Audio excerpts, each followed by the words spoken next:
में जो राजनीति चल रही है उस पर भी आप अपनी नजर लगातार बनाए रखें। फिलहाल बहुत बहुत शुक्रिया कुमार आलोक, तमाम जानकारी हमारे साथ साझा करने के लिए। साथ ही अब रुक कर लेते हैं तीसरी महत्वपूर्ण खबर का। अंतर्राष्ट्रीय जगत से जुड़ी ये तीसरी महत्वपूर्ण खबर, जहां अमेरिका के राष्ट्रपति डोनाल्ड ट्रंप ने अपनी टैरिफ नीति से वैश्विक अर्थव्यवस्था पर बड़ा हमला किया। और चिंता की बात यह है कि ट्रंप का यह फैसला पूरी दुनिया के लिए नुकसानदायक साबित हो रहा है।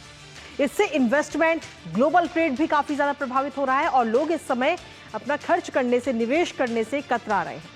हालांकि ट्रंप ने 2 अप्रैल को लिबरेशन डे बताया था, जब उन्होंने सभी देशों पर टैरिफ लागू किया था, लेकिन असल में ये बाकी दुनिया के लिए रिसेशन डे साबित होता हुआ नजर आया।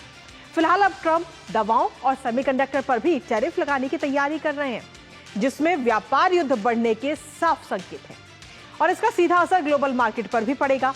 करेंगे इस पर चर्चा अपने संवाददाता से, लेकिन उससे पहले आपको दिखाते हैं ट्रंप की टैरिफ योजना। तो ट्रंप की ये टैरिफ योजना है कि अब फार्मा यानी कि दवाओं पर भी अब टैरिफ लगाया जाएगा। जो दवाएं भेजी जा रही हैं, जो दवाएं आ रही हैं, सेमीकंडक्टर पर भी टैरिफ की तैयारी इस वक्त डोनाल्ड ट्रंप करते हुए नजर आ रहे हैं। इसके साथ ही आपको बता दें कि टैरिफ अभी हाल ही में लगाया गया, हालांकि थोड़ी बहुत राहत जरूर है, लेकिन उससे वैश्विक स्तर पर भी सीधे तौर पर असर इसका पड़ता हुआ हमें नजर आ भी रहा है।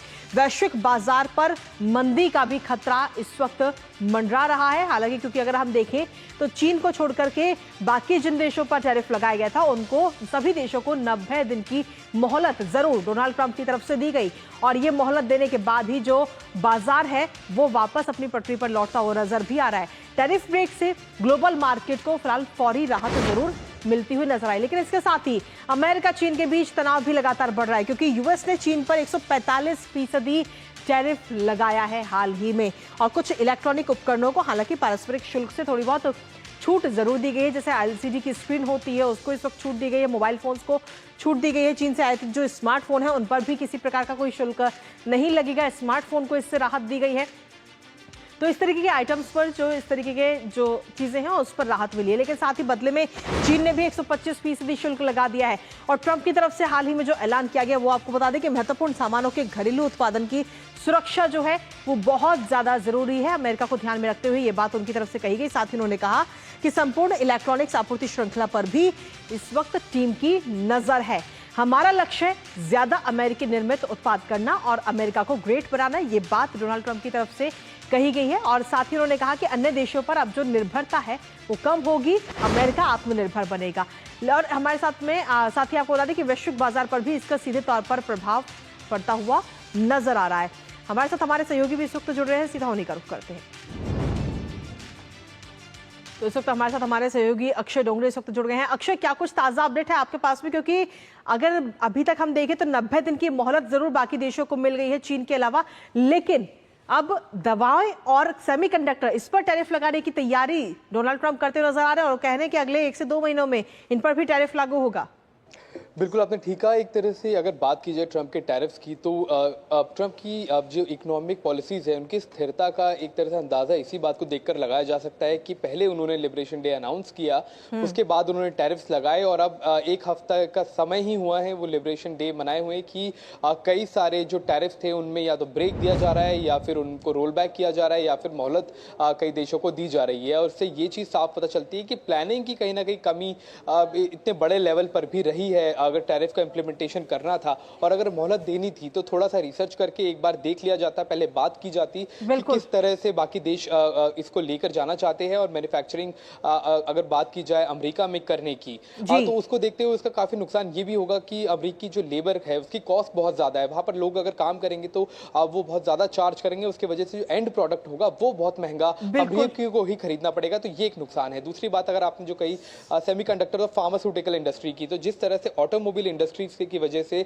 कुछ देश जैसे कि जर्मनी जो बड़ा एक कार एक्सपोर्टर है, या फिर जापान या फिर साउथ कोरिया प्रभावित हुए थे, वही फार्मास्यूटिकल की अगर बात की जाए उसके ऊपर अगर टैरिफ लगाया जाता है तो उसमें भारत जैसे देश काफी ज्यादा इससे प्रभावित होंगे, क्योंकि भारत एक फार्मास्यूटिकल पावर की तरह देखा जाता है पूरी दुनिया में और फार्मास्यूटिकल इंडस्ट्री काफी स्ट्रांग है इंडिया की, जो एक्सपोर्ट किया जाता है। तो उसके ऊपर अगर टैरिफ लगाए जाते हैं तो कहीं ना कहीं इससे इंडिया को भी नुकसान होगा, बल्कि अन्य देशों को भी होगा। और इसके ऊपर रोल बैक लिया जाएगा या क्या किया जाएगा, उसकी कोई भी साफ तरह से अभी तक एक तरह से पुष्टि नहीं हो पाई है। तो आप एक तरफ आप छूट दे रहे हैं, रोल बैक कर रहे हैं, दूसरी तरफ नई टैरिफ लगा रहे हैं। तो इसको देखते हुए कहीं ना कहीं अमेरिका की जो स्थिति थी एक वैश्विक मार्केट के तौर पे, एक जो ग्लोबल मार्केट इसको कहा जाता था, कंज्यूमर्स इकोनॉमी कहा जाता था, उसको एक बड़ा धक्का पहुंचा है। क्योंकि लोग अब भरोसा करने से कतरा रहे हैं, चाहे वो वैश्विक स्थिति हो, अर्थव्यवस्था हो, या फिर अमेरिका का कोई भी बयान या फिर अमेरिका के प्रेसिडेंट का कोई बयान, उसको लोग अब सीरियसली नहीं ले रहे हैं। क्योंकि लोगों को लग रहा है कि कभी भी किसी भी दिन ये फैसले पलट सकते हैं, फैसले बदल सकते हैं। उसको लिखते हुए कहीं ना कहीं पूरे जो आर्थिक वैश्विक अर्थव्यवस्था है उसको एक धक्का पहुंचा है। इसके साथ ही अक्षय, अगर हम देखें तो चीन के साथ भी ये विवाद लगातार बढ़ता जा रहा है। जिस तरीके से टैरिफ जंग चीन के साथ छिड़ी हुई है, क्योंकि सबसे पहले 20% था, 20 से सीधा 54% कर दिया जाता है, 54 से 104%, फिर उसके बाद में 125% और अब 145% टैरिफ चीन के ऊपर लगाया हुआ है, जिसके बदले में चीन ने भी 125% टैरिफ लगाया है। बिल्कुल आपने ठीक कहा। आप किसी भी विश्व में, आप किसी भी देश के साथ अगर आप ट्रेड करना चाहे तो आप धमकी देकर ट्रेड नहीं कर सकते। पहला एक नियम यही रहता है। जिस तरह से डोनाल्ड ट्रंप ने टैरिफ लगाए हैं, चीन एक बात जानता है कि अमेरिका में भी जाने वाला ज्यादातर सामान चीन में ही मैन्युफैक्चर होता है, चाहे वो आईफोन हो या फिर वो अन्य तरह के प्रोडक्ट हो, क्योंकि चाइना के पास अपनी एक मैन्युफैक्चरिंग कैपेबिलिटी है, एक चीप लेबर है, जो अमेरिका इतनी जल्दी महज कुछ महीनों के अंदर अडेप्ट नहीं कर सकता। ये बात चीन को पता थी, और उसके बावजूद जब ट्रंप ने एक से धमकाते हुए टैरिफ लगाने की कोशिश की, तो चीन ने पीछे हटने के बजाय जवाबी एक तरह से कार्रवाई किया। उसका फायदा चीन को हो गया, नुकसान ये बात की बात है। लेकिन कहीं ना कहीं वैश्विक अर्थव्यवस्था की अगर बात की जाए तो उसको भी बड़ा धक्का पहुंचा है।